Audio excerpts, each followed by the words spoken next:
This is a Film Stories original podcast. Love this podcast? Support this show through the Acast supporter feature. It's up to you how much you give, and there's no regular commitment. Just hit the link in the show description to support now. Explaining football to the friend who's just there for the nachos? Hard. Tailgating from home like a pro with snacks and drinks everyone will love?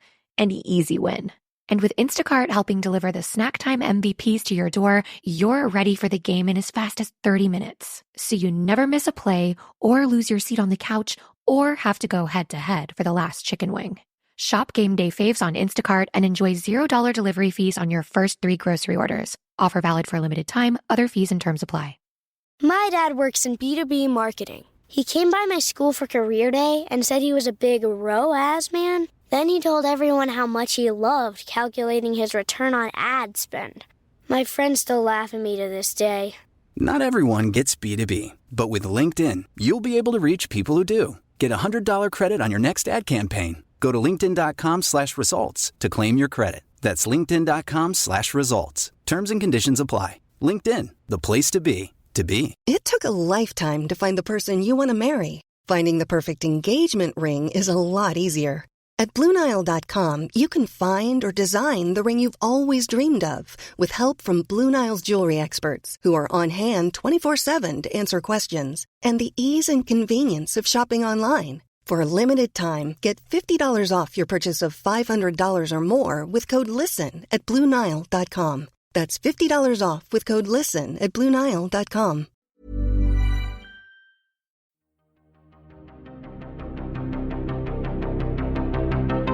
This is Writers on Film, the only podcast dedicated to books on cinema.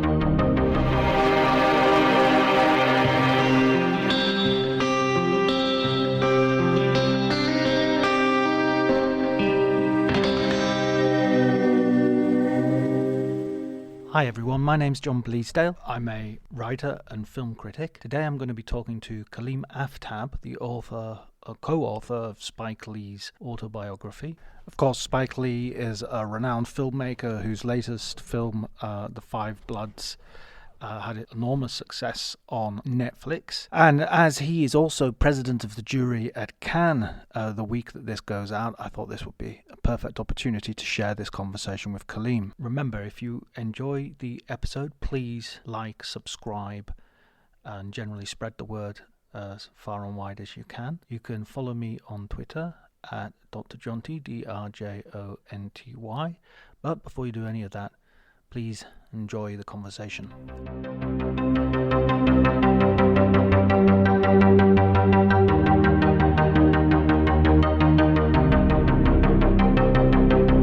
So we're going to do this podcast right now, is that what you're saying? Yeah, basically. Okay.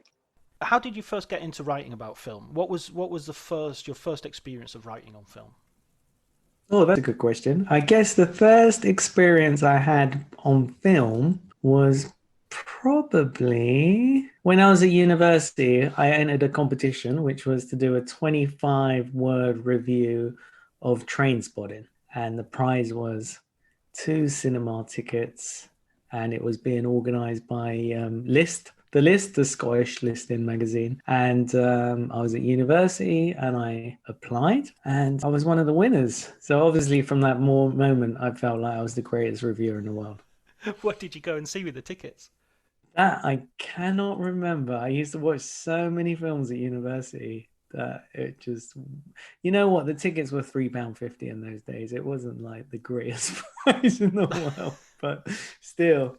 What was nice was in the cinema next to the Trainspotting release in the cameo, they had my review up, which was nice. Oh, right. So you sort of began to see your name, not exactly in lights, but at least in a pull quote. Oh, they were in lights in my mind. In your head, they were in lights. Always. And what about, and so that's the very sort of beginning, but moving into sort of publishing something, into writing professionally? Kind of. I mean, that was the kickstart that I needed. That made me think, well, prior to going to university, I'd worked for the Morning Star as an intern for 6 months. But mostly that was subbing on TV pages. So I guess I probably wrote, technically, I probably wrote about film then, a couple of few lines. And then mostly I was doing football stuff while I was there. Right. And I'm trying to think. No, it was later on. I didn't write my first film pieces. I guess I wrote about Dogma 95 and was one of my first main pieces. And my hot take, as they like to call these things now, was that the rules didn't mean anything. What was really exciting was that it was being shot on digital cameras, and that was what was going to change the universe. And of course, once again, I was right. And this Marvel thing is gonna be big. You mark my words. Nah, that's over, isn't it? It's done. I mean, it's toilet paper for You and Scorsese. the masses. Yeah, but what did you study at university? What were you doing there? I studied law. Right. So well, you're the second person we've had on this podcast who started via law. I was going to say it's great training for film reviewing, Right. because it's all about interpreting words, interpreting ideas, looking at facts and putting your own spin on them to present your argument. And so they just teach you about presenting arguments all the time. And you do things like moot court cases where you have to argue about something that you really don't believe in, and you soon learn some tricks that I've still used to today. Yeah, so sort of moral flexibility as well sort of comes into it. Oh no, my morals are high. I don't know what you're suggesting there, John. I'm suggesting, no, I am alleging that you will have an ability to spin words and arguments in such a way that it's not necessarily identical to the truth. Every word I write is the God's honest truth. To someone's God, anyway. What about like the first time you sort of started going to press screenings? When was that about? So when I came out of university, I had a few friends who had been quite successful at a young age at acting. And so we started making short films together, and I was writing about film. And then I used the fact that I had worked at the Morning Star previously to go into university to then start going to press screenings. I wrote a couple of reviews for the Morning Star, just to get myself acquainted with the business and how to do it. So that was really the start. But I would really say the first kind of real press event I did, and what was much more important to me, was going to the Edinburgh Film Festival. Right, that was your first festival as well. That was my first festival. It was a great year. They had, I'm trying to think, they had Feston on there. That was the first time I saw Feston, which was incredible. They had Bruno Dumont's L'Humanité. I interviewed a little-known director called Gaspar Noé, who had done I Stand Alone. It was like a wonderful, wonderful festival for me. Whatever happened to Gaspar Noé and Thomas Wittenberg, eh? You never hear about them anymore, No idea. No idea. Those European directors, all dead in the war. They're all doing Marvel films, apparently. I mean, actually, Feston, I only saw for the very first time, like about, I think I caught it on Mubi about a year ago, and it was really good. I mean, late to the party, but I really loved it. I thought it was great. And a lot of the characters in the film was late to the parties. That's one of the plot points, isn't it? I always like my own approach to viewing a film to mirror the protagonists in some way. You know. Exactly. Although, how did it hold up with the visuals? Because I imagine watching the film is quite hard these days, because it was quite scrappy even back then. Yeah, it definitely has that sort of home movie camcorder aesthetic, which I mean is totally coherent with the theme of the film. But I don't know. I mean, I think in a sense it's so of its time. It kind of makes it very of its time, and I think it holds up maybe a lot more than, say, David Lynch's Inland Empire, which has a sort of similarly ropey digital sort of camcorder aesthetic. Oh yeah, but Inland Empire was terrible the first time around. So. I've never made it all the way through, to tell you the truth. I've got it to watch, and I'm really determined to watch it, but it's just one of those that seems to slip down lower in the pile every time I look at it. Okay, so then Edinburgh Film Festival gave you contact with filmmakers and sort of the world of cinema in a sort of deeper way, I guess. And then from there to sort of becoming a freelancer? Good question. I guess that was kind of the moment that I was so at the Edinburgh Film Festival. I remember the first time that I got paid to write an article, which was a princely £50. Oddly, that's probably more than they'd pay you today, to do an interview of Yasmin Dizdar, who was a filmmaker who made a film called Beautiful People. It had gone to, I believe it had gone to Cannes, and then it was open in Edinburgh. I could be wrong there, but it was the big thing, and I snagged an interview with him. I remember I was so excited. I didn't even go on holiday that year because the interview coincided with the dates I was supposed to go. Right. Shame, I would never do that now. But you were young, you were foolish, you were dedicated. I was young, foolish, and felt like this could be a career. How wrong I was. And so I remember I did that interview and that was great. But the main thing that happened to me at Edinburgh that year was I was watching Le Humanité and I spoke to the programmer, who was called Richard T. Kelly now, as he goes by, not to be confused by the other more infamous R. Kelly. And there's two now, I think. There's many, I think. Oh, God.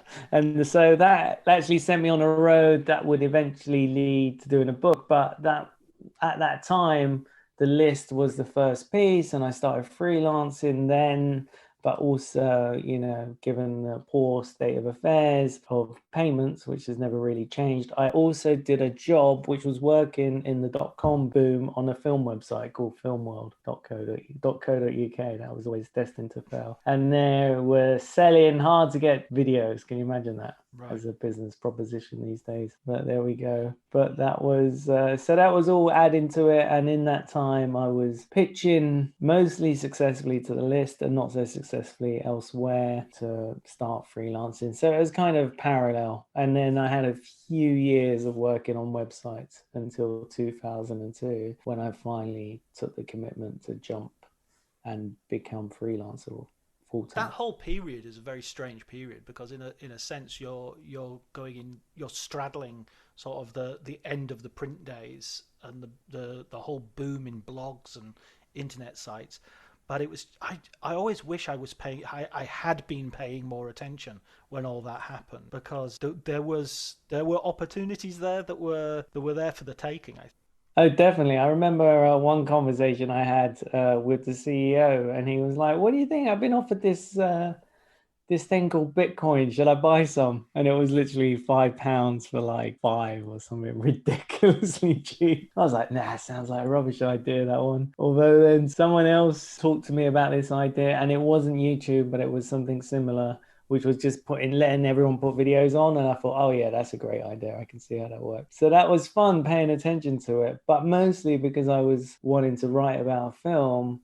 I wasn't so interested in the actual website business of it. And I was more into how to grow. And that period was amazing because yes, it was the birth of websites, but it was also El Dorado when it came to newspapers. That was like the biggest edition of X and Y ever. And that was the selling point. We have 25 supplements on a Sunday. Right. For you to read. And that was, so going into that market and trying to break into the newspaper market as a young writer, there was a lot of opportunities and possibilities. And once you kind of hit that level, it was fairly decent pay at the time. The book you write is the authorized autobiography, or, as told to Kaleem Aftab, of Spike Lee's biography, sorry. That's my story and I'm sticking to it, I believe is the subtitle.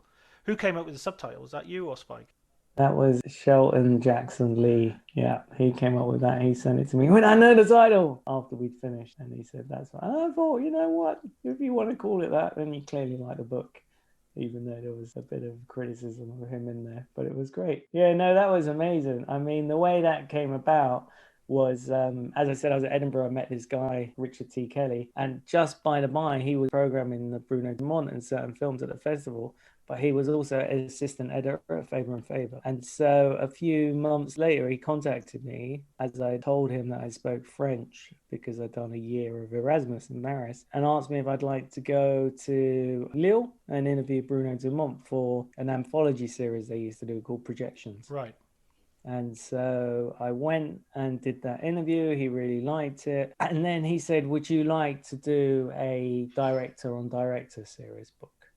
Right. And I was like, yeah, that sounds like a great idea, but I kind of don't want to do a directors on directors book, because if I want to hear what a director says about a film, I'll just watch the commentary on the DVD. Why do I want to read about it? I want to see the visuals and everything. Yeah. I was ahead of my time there, rejecting word for image. But, so I wasn't ahead of my time in that I did a deal with the publishers that was to pay for a Q&A book. I did a whole massive interview book with loads of interviews with everybody, and also got Spike on board, and rather excitingly went and worked out of his office.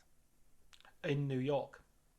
In Brooklyn. In New York, exactly. Yeah. So that was amazing. I mean, trying to get the book was insane, as you can imagine. So it was an odd thing that happened, was the Faber and Faber asked me, who would you like to write a book about, director? I threw a couple of names at them, not even imagining that they hadn't done Spike Lee yet, because for me, he was like on the Scorsese level. Right. One of the first films that had a major impact on me was probably Jungle Fever first, before Do the Right Thing, because I was like 14 when Do the Right Thing came out, 14, 15, whereas Jungle Fever, I was a little bit older. And I was also, having quite a few interracial relationships at that time. So it was like a perfect zeitgeist moment for me to watch that movie. And that had a deep impact. And then I gone back, watched Do the Right Thing, I don't know how many times. And then Malcolm X had hit. So it was like the biggest filmmaker of that time. And I felt it was incredible that no one had done a book with him. So they said, and I was like, hell, I'd love to do that. And then they were like, okay, well, try and get him. I was like, what? I was expecting them to be like, and there's Spike Lee on a plate. Yeah, and yeah. Then you just, I thought they would have him behind a curtain or something, and like an old quiz. me, can you imagine? I couldn't believe it when they didn't say that. I was like, how the hell do I do that? Oddly, this is where having a big mouth helps, because then I spoke to a couple of journalist friends of mine. I went, oh yeah, I'm going to do like the Faber and Faber Spike Lee book is going to be awesome. And then one of these people, a friend of mine, was contacted by Hot Dog Magazine and said, oh, 25th Hour is coming out. Would you like to interview Spike Lee for us? And he was like, I'm not sure if Spike Lee is my cup of tea, but I've got this wicked idea. I know the guy that's going to write the book on Spike Lee. Right. And so you should approach him, which was awesome. I was writing for him on on an internet site at that time called BBC Collective, which was amazing. I mean, I loved doing that. And which was also audio visual mixed with, it was ahead of its time. It was dealing with niche and art house subjects. I loved working for them so much. Back in the days when more interesting things were being attempted, with all that money in the bigger, badder space that was around. Oh, come on, So, Grandad. exactly. The tales of the war. And so he approached me. Then I went to interview Spike for Hot Dog Magazine. And what was funny was, so there's this process when you get asked to do a book, you still have to write a treatment, and it still has to be approved by the publishing board. And so I'd done the treatment. It'd been approved by the film editors, but the publishing board still needed to meet to approve. And it was happening at the same time as the Spike Lee interview was happening. Everything coming together. Unfortunately, like the situation was, when I was walking in there, I still didn't know for certain that it was 100% commissioned. Right. So I just felt like, right, I'll just do the best job doing the best Spike Lee interview that I can and make a good impression. So I guess I managed to succeed, because later on that evening I was invited to the UK printing party for 25th Hour. Right. And when I was there, I saw Spike and I went, Spike, I got one more question to ask you. And then he looked really pissed off and he was like, oh, okay, go on then. And I said, well, there's this series of books. They do Scorsese on Scorsese, Coppola on Coppola. I went, well, they've asked me to do one on you. How would you like to do it? And he was like, sure, that sounds great. Contact my people. I had no idea really how to contact his people, but I was like, oh, amazing. How do I do that? He was like, just contact the publicist and they'll know how to get in touch with me. And then I thought, well, he said, yes, it's best not to carry on this conversation before I mess it up. And then I made my exit. And then it took months and months of wrangling to get the book over the line. Oh my God. Wrangling with the publishers or wrangling with Spike Lee's people? No, the publishers were great. I just said Spike Lee wants to do it. But then it was trying to pinpoint a moment for one of the busiest filmmakers in the business to actually commit and spend time and actually do the book. So again, it was just having balls of steel that really helped me out, because I got the name of his assistant at 40 Acres. I emailed him, hadn't heard back, emailed, waited around. Then I'd gone to Pakistan over the Christmas holiday, so I switched my phone off because the roaming charges were way too much for me. And then when I got back to London, I turned my phone on and there was a message from Jason, who's now a very good friend of mine, but at the time it was like, yeah, so Spike just has no time to do this book, so he's not sure he can do it. And I went, well, that wasn't exactly a no, it was just he has no time. Right.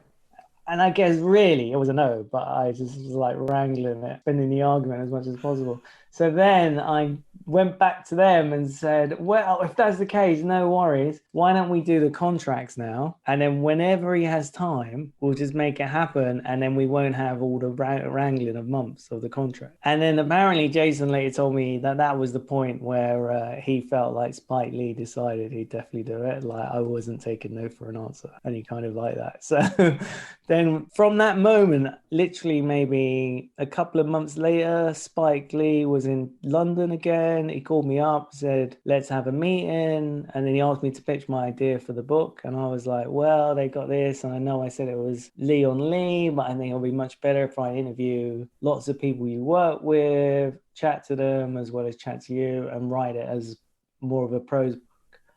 And so he seemed really down with that idea. He asked me what my favorite one of his films was.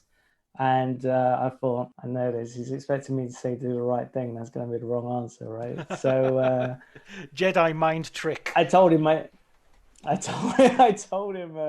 second favorite Spike Lee film at that time, which was Bamboozled, which was a film everyone hated, but I felt it was genius. And now everybody loves the film. It's been like really rediscovered, hasn't it? And it's got all the stuff about blackface is it's way like ahead now of its time. it's of its time. It seems ahead of its time. It's amazing. But I really connected to it when I first watched it. And so when I said that, his face lit up because it's one of his own favorite films. I was like, that was great. And then we walked out. We were in the Sheraton Hotel in London, and when we walked out, and then we bumped into Beyonce, so I got to meet Beyonce as well. That was quite a morning, I've got to say. What did you do in the afternoon? I think I just told everybody about how I met Beyonce. Just lay on the floor of your flat and just went, and looked at my name that was still in lights. Is the name that's in lights, is that like just above your head, or is it just ahead of you, in front of you? You know how it's like constantly, whenever you walk down the street, it's just there in front of your face. Right. No? Isn't that how it works? It's like Google, isn't that how it works with Google you? Glass. Yeah, exactly. And so for that moment, and then the weirdest thing happened, which was a couple of months later. I was just at home going to brush my teeth, I remember, and I get a call, and it's Spike Lee, and he's like, "When can you come to New York?" I was like, "What? What do you mean?" He's like, "Come and do the book." Like literally, he was like, "Come tomorrow." Right. And I was like, "What?" I was like, "Well, it might take me like 2 weeks to sort out going to New York." Remember, I'd never been to New York before. It was like a year or so, maybe year and a half after 9/11. It was like, wow. And I was like, wow, okay, I'm going to do this. And so I organized my whole life to leave, to go to New York 2 weeks later, not really knowing when I would come back or what my plans were. But it was a pretty tricky situation because I was living with my girlfriend of that time. And I was just like, right, I'm going to New York. Let's do this. Let's see what happens. And so that was the start of film work. I mean, when you went to New York, I mean, were you being financed like from like the book advance or from the publishers, or were you doing it on your own coin? Oh my God. I mean, they gave me an advance, which at the time to me sounded like a lot of money. You gotta remember I grew up in like a council estate and like any amounts of money, rubbing two coins together Yeah. was like a boon. Anything over 100 quid, I always used to think was like anything 100 quid or up Yeah. was my sort of. After that, it was just gravy, you know. So they paid me. I mean, the advance was a few £1,000s. I don't mind telling you what it was now. Sure. It was £7,000. And so, I mean, that seemed like a lot of money for me to do a bit of writing, how wrong I was. But they pay it in installments. So you get a little bit on signature, then you get a bit when you deliver the first draft, and then you get a bit when you publish the book. So although that sounds like a lot of money, actually, little did I know that it was going to take me 2 years to write the book. So it's like a student grant. It's like worse than doing a PhD, I imagine. Yeah. And so that was so at first I used that money, and then as time went on, I started to sleep on people's couches, was like really, really good friends with the people at the cafe downstairs. They started giving me free breakfast. It was amazing. Like the amount of hookups I managed to get in New York. But It sort of sounds like you're going for an Orwell sort of down and out in Paris and London.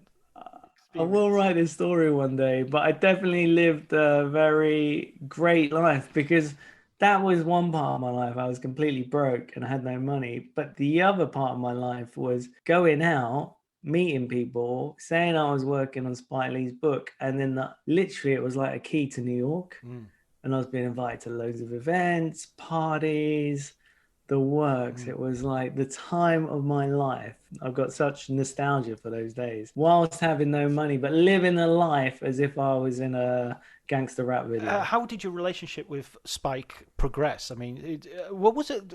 Just to go back a second, what was that initial interview like? Because I've heard different journalists tell me that Spike can be, well, a challenging interviewee. I think it depends on who's asking the questions. Right. For me, that initial interview was great. We had a great chat about his career. He could see I knew a lot.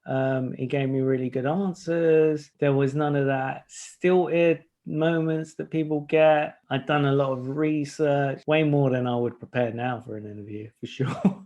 And it was good. It was good. I think maybe my mind at the time was less fixated with him and what his responses were, and more of in the back of my head constantly going, should I ask him about a book? I don't know if the book is happening.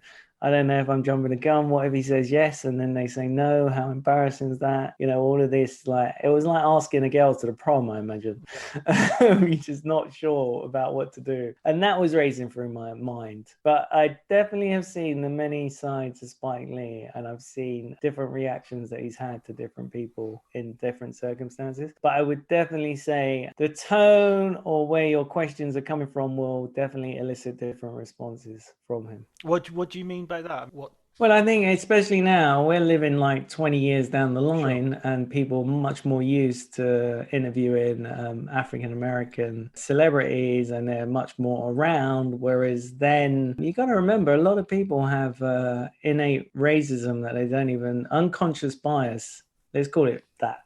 Let's say they have a lot of unconscious bias that they're not even aware of. And they'll go in, and if they say something and they think it fits in with a stereotype of Black people, then that's the whole interview down the drain. And they will blame it on a Black person rather than they're on their own biases. And I've seen that a lot. I've seen people go, oh, I'm petrified. I mean, that really benefited me, I guess, in a way, because people were petrified to interview Spike Lee. And therefore, it took a young Muslim guy from London who was like, oh, yeah, I understand being racism and all of this stuff, to really connect with him in that way and not actually be scared to talk with him, because these are the people I was talking with for the whole of my life growing up. Way scarier than Spike Lee. Yeah, it reminds me of Bob Hoskins in The Long Goodbye. Oh, shit, the mafia. You know what's funny? The Long Goodbye, one of the scenes is by Fulham Power Station, like the old one, as they're walking by, and that's exactly where I grew up. Oh, right. Okay. That is your manor. That's my manner. And in the old days, like where I grew up, they would like when they shot scenes of Minder, that was like the worst estates in London. They would come to our estate that was eventually like knocked down for asbestos. You know, one of those classy places with no blacks, no Irish, no dogs, and then no packies added on the wall. They're sort of running out of they're running out of notice board at that point. Yeah, exactly. And you know, great range of glues in all of the top floors of all the flats and the staircases. It was a wonderful place to grow up. I mean, to just reveal my privilege for a moment, when I was a student in Liverpool, I lived on streets where they were always shooting Dickensian period dramas. So it was like Little St. Bride Street and Catherine Street and a whole area. So it was a different vibe. I mean, the flats were still pretty. I bet there was loads of black people in those period dramas, right? None at all. Until our friend Armando Iannucci comes along and a few others and starts casting his films differently.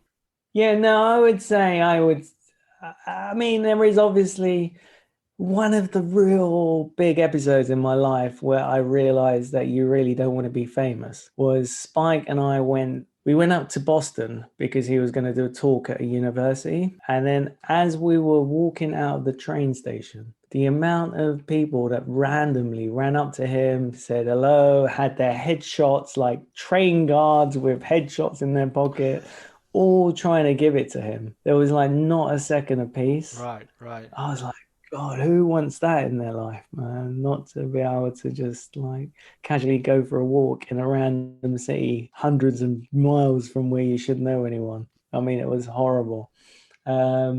And that made me realize that when someone is that famous, constantly people are after something for them. So it's not surprising that their initial reaction would be, what are you after when you approach them? So they're trying to always engage with people and trying to work out whether they're trustworthy or not, or whether they're angling for something or not. And you need to break that barrier down. And that is what I think happens always, a little bit as well, whenever we're meeting someone super famous.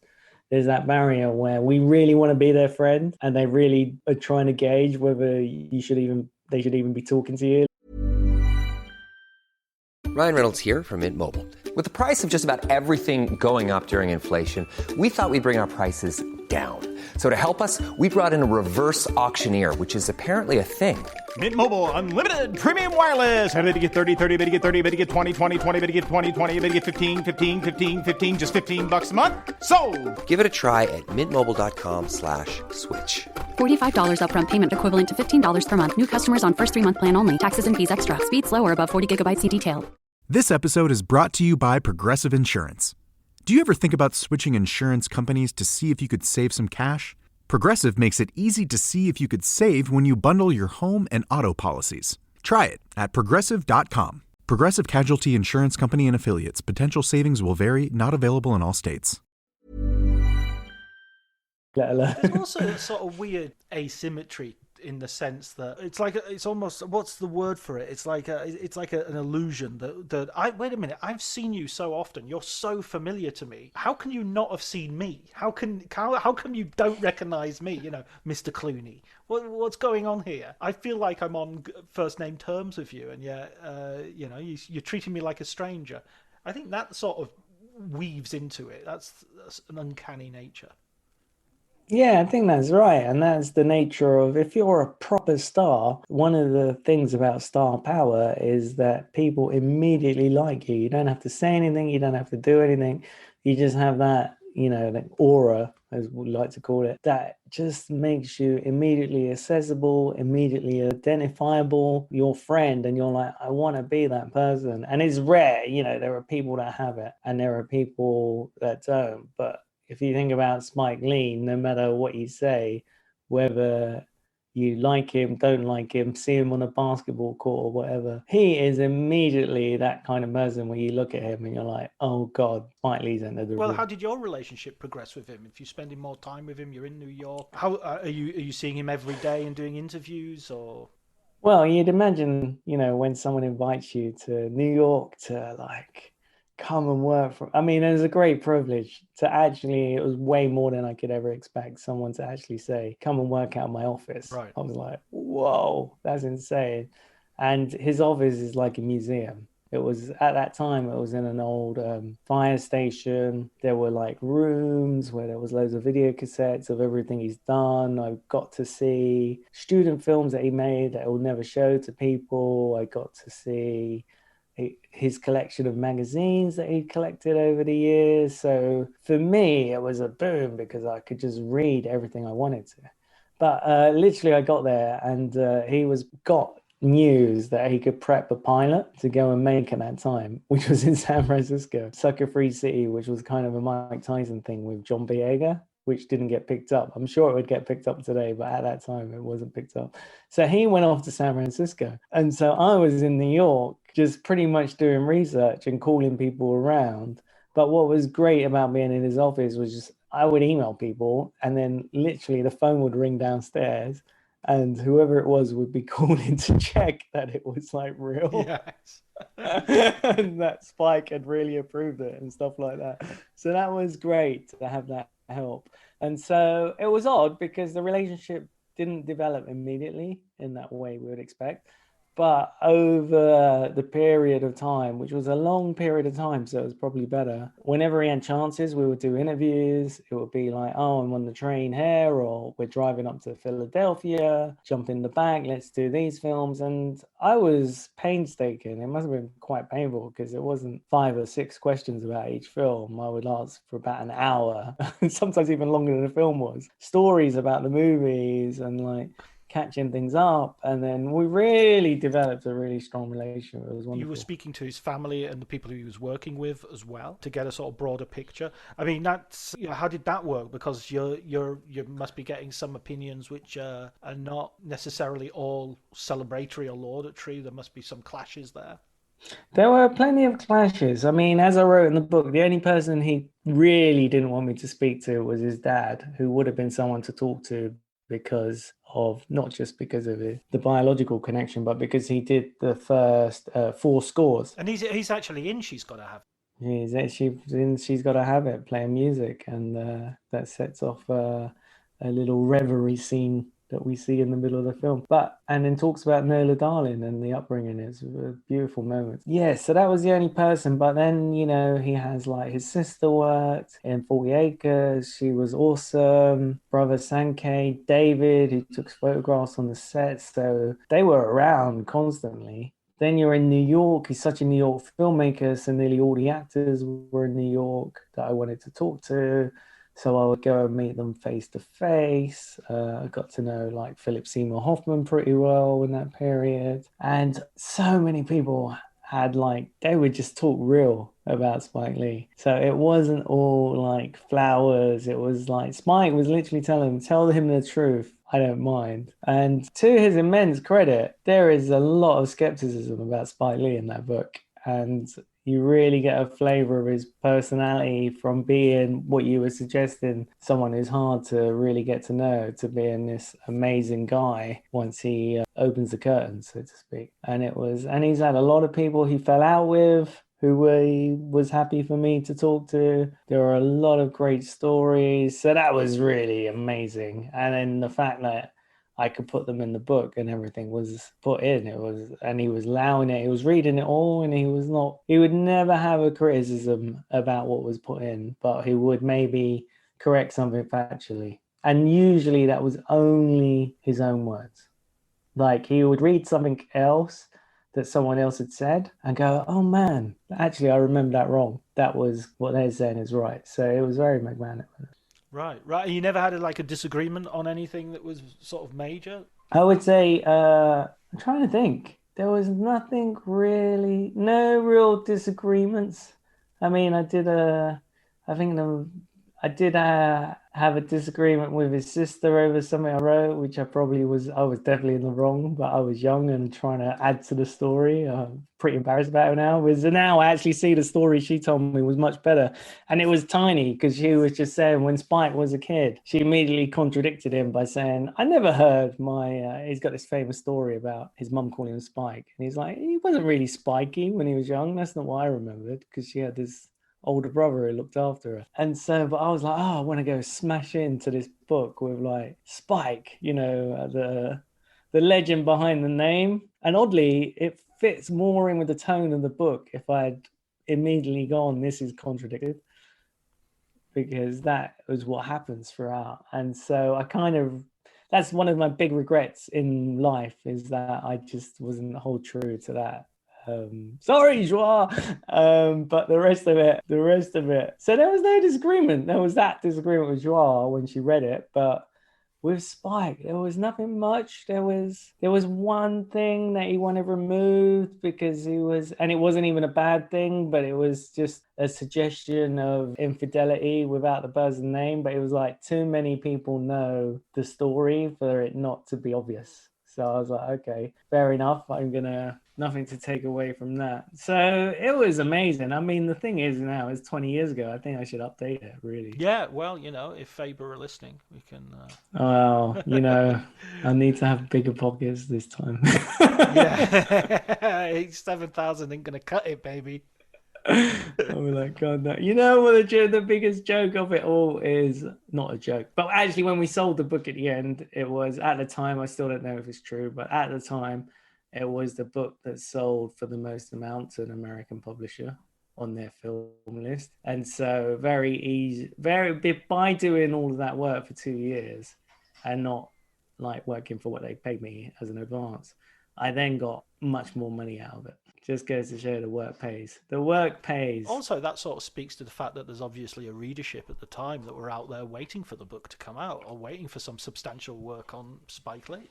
I mean, what's incredible to me still is there's never, since that's come out, there's still not been a really good other tome about Spike Lee. If you think about the amount of books that you read about Clint Eastwood or the Coen brothers, for example, everyone and their dog and every publisher's like, yeah, we'll do a coffee table book on these certain people. And that just never happens with Spike Lee. It makes you still wonder about that unconscious bias that's going on. It seems to be the case that the actual audience is much further ahead than the studios or the publishing companies or whatever. They're giving excuses about we're not going to do this because there's not really a demand for it. Yeah, I mean, that was the age-old demand, wasn't it? There's no like black actor that can like sell a movie, and yet Eddie Murphy's been selling films in the 80s. All of this stuff, Sidney Poitier was a star in the 60s and 70s. It was just like, oh, they're the exception. And then you look at the music business, which from the late 70s was dominated by black stars. And that whole idea of this whole group doesn't sell, or films made by women don't sell, all of these lies that capitalism is used as an excuse is disgraceful. So the book's published and it's a success. It sells very well. What's your... why? I mean, you don't follow up with another book at that point, do you? What's interesting? I was immediately offered by the American publishers, Norton, who are amazing publishers, by the way, as well as Faber. I mean, how lucky was I? And I was like approached by agents and the works to work on another book. Norton had even said there was an idea I had. They were like, you don't even have to have like the permission, and I was like, I don't want to do it unless it could be a biography. And if that had happened, I mean, I really wanted, and I still do, if there's one person I really want to write a book about, is Jodie Foster. And I did loads of work, and then I just never really got that good connection that would enable it to happen, even though she did do a Spike Lee film afterwards, just after the book came out. She was in Inside Man, and I just couldn't really figure out getting to New York at the right time or how it would happen. Anyway, and then it's one of those things in life. I mean, my journalism career from the moment that book came out just skyrocketed. It was like I was getting commissioned every week by the Independent to write something. Magazines were calling me. American magazines who paid like a lot of money in those days were calling me. So my idea, and this is where the kind of thing where you don't have an agent and you do a deal. My idea were books paid terribly and they're just not worth it. Whereas actually I realize now I would have been paid a way better whack of money to do it. And there is some like really sad stories in that period because I was approached through Spike by an unbelievably world famous basketball player. Michael Jordan. No, not Michael Jordan, but Kareem Abdul-Jabbar. Oh, wow. To like fix a book that they'd written. And I was like, oh, I'd rather do it from the start. I mean, and now I see his writing is amazing. So it's probably good that I never got to touch it. I would have ruined it all for him. But having had the experience and thought, oh my God, how long it was, I just quoted way too high a price for that book. Right. I was just like stupid because I was like, I knew nothing about basketball. And I didn't want to like just go in and do a book and I'd have to do so much research, etc. So anyway, that's another what might have been. But that was one where I'm glad that I didn't do it because I don't think I would have done a great job because it would have not been about love. And the one thing I know about books is you have to write them for love. You don't have to, no other reason is a good reason to write them. Yeah, you have to have the passion. You can't fake that part of it. You really can't fake it. And yeah. Which leads me on to thinking about Jodie Foster. That's why Jodie Foster? I mean, I think she's an incredible actress. I think she's been a bit like Spike Lee. She's a marginalized figure. She's been sidetracked for her opinions. She had to hide her true identity for many years. She was a person who weirdly probably today still gets sidelined, and that's got nothing to do with her sexuality and everything to do with her political views. She's not afraid to say what she thinks. Incredibly talented as a director as well. I think she has this amazing life. And then obviously, and I think this is the reason there's never been a Jodie Foster book, we have all the shooting of Ronald Reagan. Right, of course. I mean, what an unbelievable story she has, especially in that period from the Scorsese onward. And I dread to think now that we know so much more about Me Too and what was happening in America, like some of the things that must have been seen or happened to her in her vicinity must have been awful. There's so much story there about our times, about misogyny, about outing people. I just think it would be an incredible book and I'd love to do it. I mean, even when she was making Taxi Driver, she's playing a child prostitute, which is essentially someone who's being abused. Yeah, I mean, and she was a child star who came up and... That's it, she's playing it as a child. I mean, I was thinking about this the other day. How was she protected from, just even in treating the subject would have been incredibly difficult. Yeah, I mean, I often think that actors often do their best roles in works that are closer to their life. And if we think about Jodie Foster, that might say a lot. Is that a project that you would still look to? Yeah, I would love to do it. I don't know. I haven't pursued it because I've been so busy in my life, but I would definitely, that is something that would give me a shock to the system to do it. Well, Kaleem, I didn't want to say this, but behind this curtain is Jodie Foster. No, that would be great. What else would I do? I mean, there's quite a few actors I'm very good friends with now, and I'd love a few of them I can imagine writing a good book about, but I don't know if they'd want me to write a book about prying into their lives or trying to pry out of their lives. I think that's more, but I think for me, it's always got to be someone who's an outsider, whose story is from that perspective. Rather than the son or daughter of XYZ. I could never imagine writing a book about the Coen brothers, for example, or, someone of that ilk that has come through, or I say that because I know them, so it's not like it could be feasible if I wanted to. But you hate the Coen brothers. No, I like them. I'm not so keen on their films. That's also a problem. That's what I mean. You got to have love and passion for these projects to want to do it. But there's only one of them that you know? Yeah, there's one that I know very well, Ethan, exactly. So that's all great. But yeah, and then a Clint Eastwood, none of those guys really appeal to me. That kind of classic superstar. I just don't think I connect with their story. I mean, it says a lot about my own background, I guess. The fighting.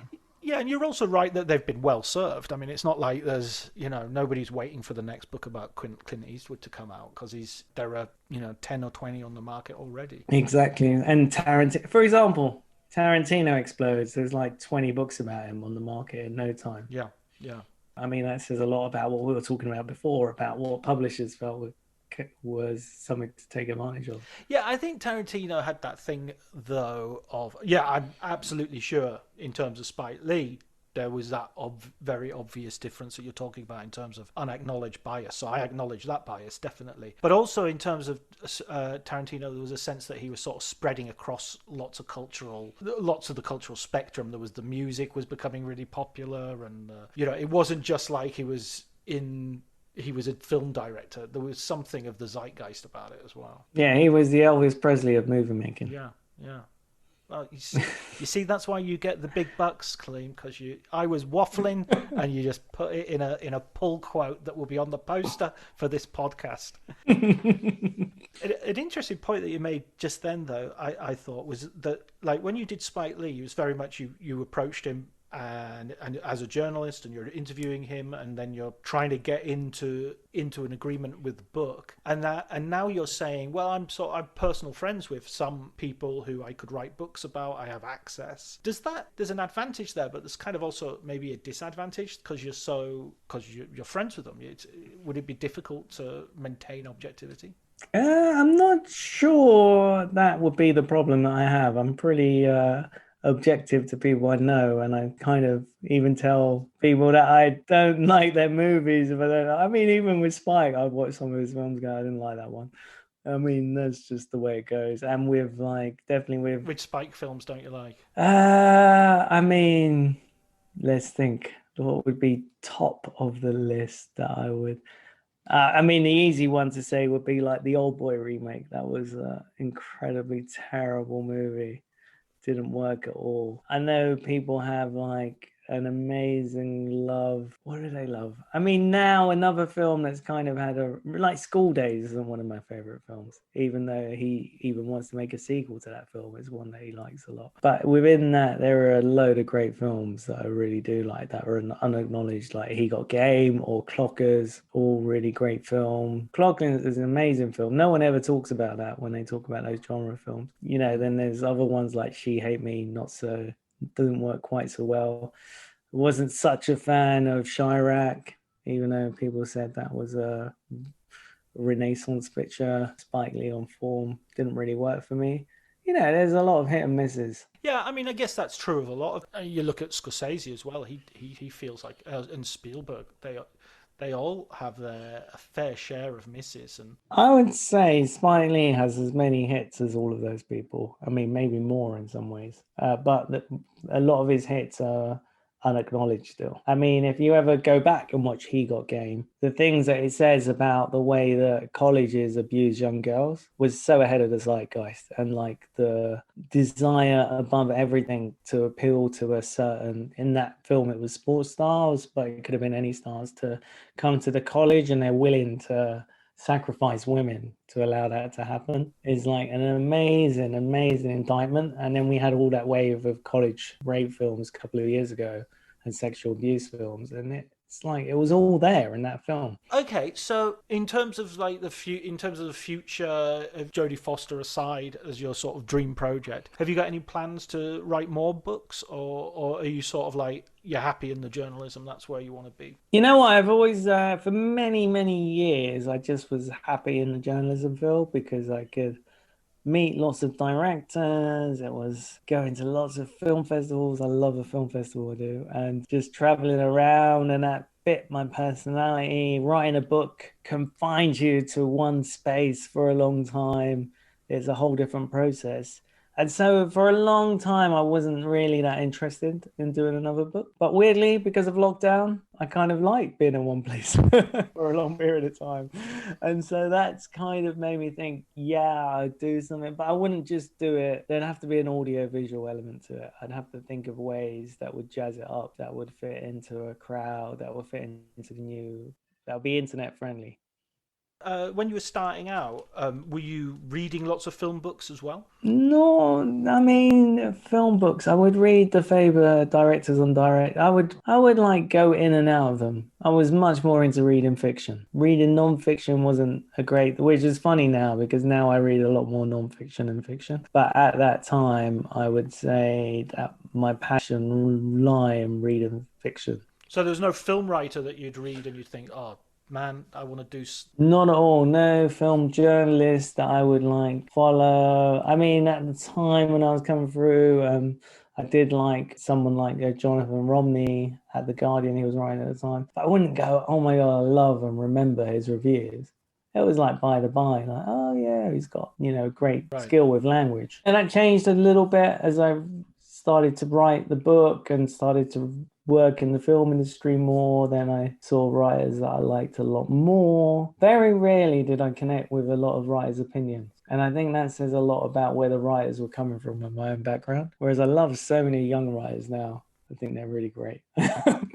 So What's that difference then, do you feel? Do you think it's just so people are coming through sort of a middle class? Well, I think now people coming through from different backgrounds. I mean, they're still very middle class. That would be my one drawback to it. They're still very, like, writing from a heightened position in terms of the class structure. But now, we've gone through...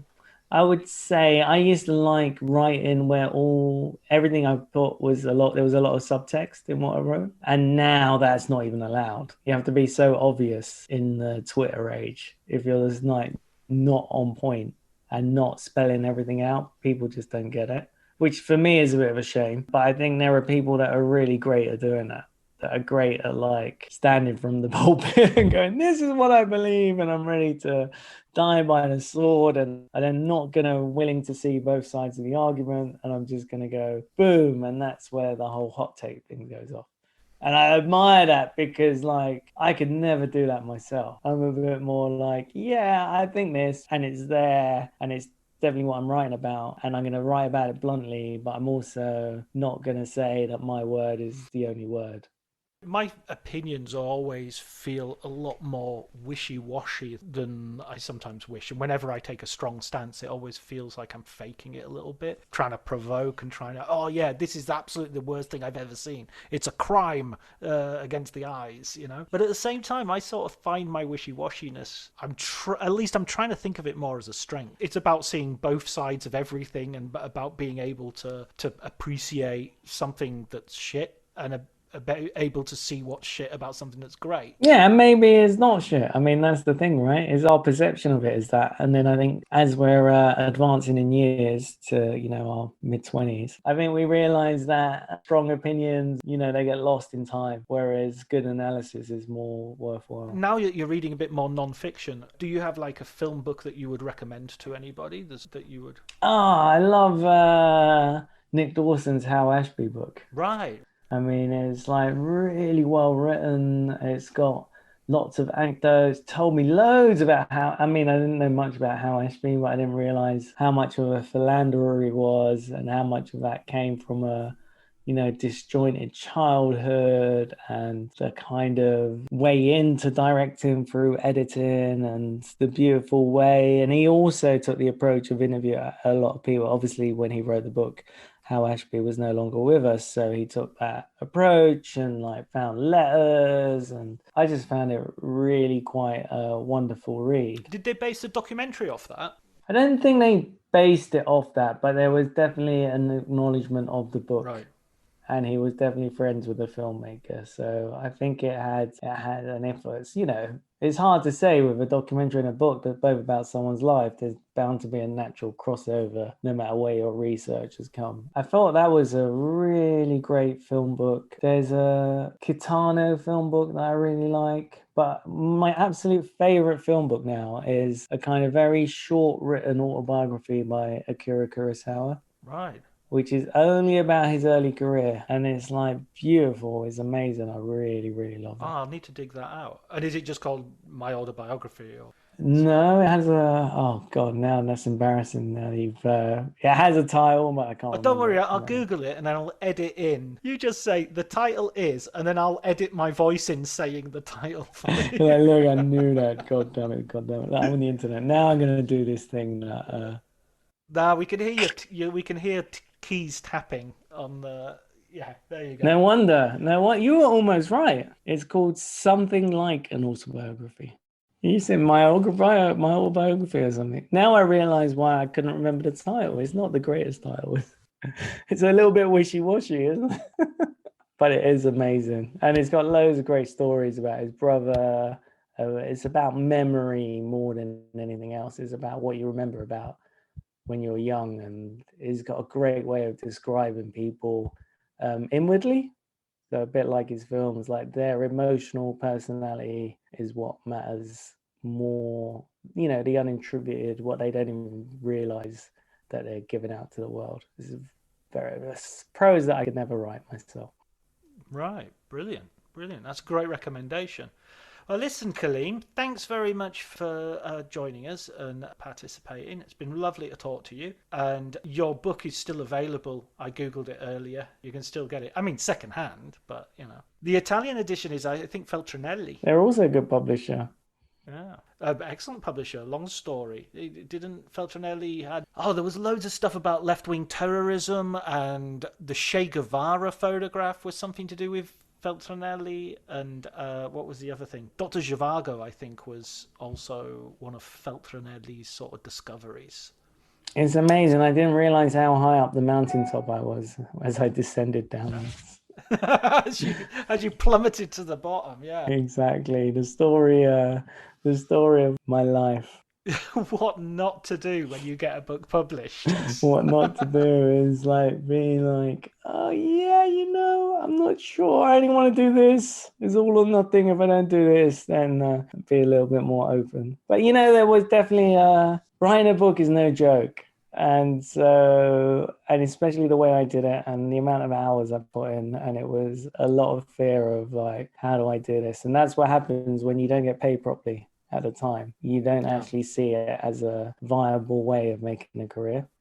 But you know, you've made a career anyway. I would say, you know, you've got your name in lights. I'm very, very fortunate, and I mean that is what. Oddly, I say all that, but the Spike Lee book did help me. Well, after that, I've never had trouble. Yeah, put you on the map, so to speak. Thank you for having me on, John. It was been a great pleasure. Happy to chat Spike Lee anytime. I feel like I want to write another book just so I could come on another podcast. Yeah, well, we've got Jodie Foster on next week, so you can maybe come and I'll mention it to please her. Send this to her, please. Absolutely, yeah. I've got her email. Thanks. Cheers, man.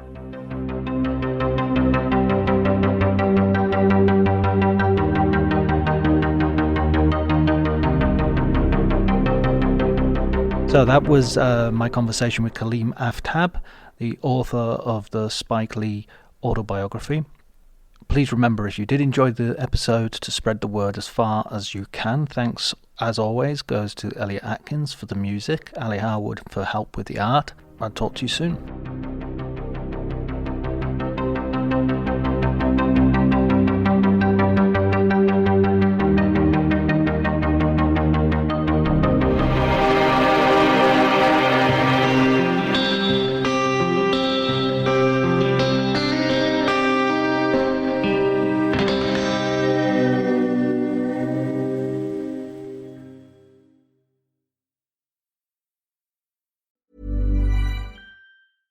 If there's one thing that my family and friends know me for, it's being an amazing gift giver.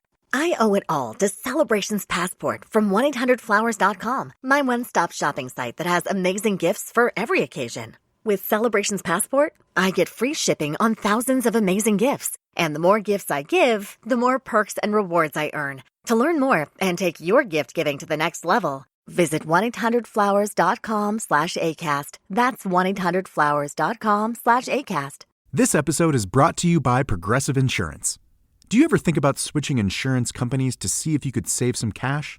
Progressive makes it easy to see if you could save when you bundle your home and auto policies. Try it at Progressive.com. Progressive Casualty Insurance Company and Affiliates. Potential savings will vary, not available in all states.